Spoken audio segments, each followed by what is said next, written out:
ভুলে যাচ্ছে ৪৫ বছর আগে ৮০ সালে ৮১ সালে আমরা কতিপয় কয়েকজন, তার ভিতরে আমি দায়িত্বশীল হিসাবে এরকম আজকে বিভাগে বিভাগে প্রোগ্রাম করা যাচ্ছে, তাই না?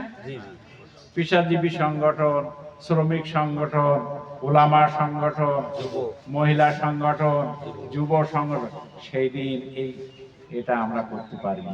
তবে আমরা ওই অষ্টম ধাতের মাদুলি ওই সময় বিক্রি করতে করতে করতে করতে এসে আজকে সেই সময় যে গাছ লাগাইছিলাম তার ফল আজকে ফুল, ফুলের সৌরভ এবং ফলের স্বাদ আমরা পাচ্ছি কিনা বলেন?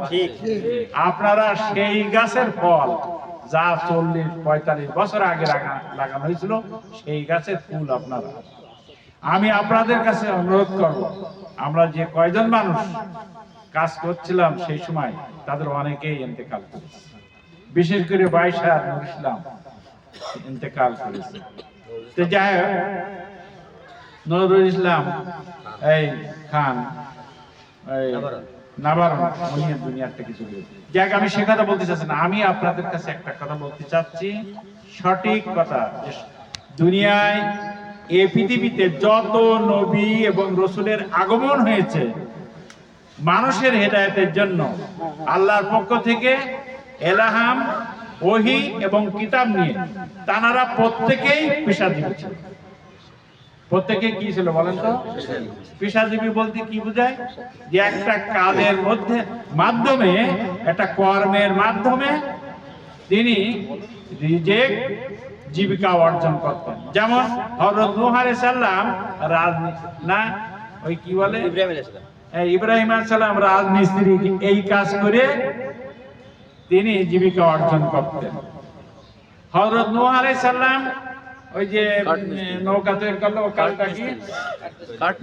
কাঠ মিস্ত্রি, এই কাজের পেশা ছিল। হযরত দাউদ আলাইহিস সালাম কামার ছিলেন। এখন আমি আপনাদের বলতে চাচ্ছি যে এই পেশাজীবী সংগঠন, আপনি যে পেশায় আছেন, আপনি মনে করছেন না যে ইসলামের দায়িত্ব পালন করা আমার দরকার না, ও মাওলানা মৌলভীদের কাজ, কিংবা ওই আসার কিংবা ওই সেক্রেটারিদের কাজ না। যে যে বিষয় আছে, যে যে জায়গায় আছে, সেই জায়গা থেকে ইসলামী আন্দোলনের জন্য, আল্লাহর দ্বীন প্রতিষ্ঠার জন্য আপনার জান মাল কুরবান করে আল্লাহর দ্বীন প্রতিষ্ঠা সর্বাত্মক প্রচেষ্টা চালানোর আহ্বান রেখে সকলকে আন্তরিক শুভেচ্ছা সালাম জানিয়ে শেষ করছি। আসসালামু আলাইকুম ওয়া রাহমাতুল্লাহ।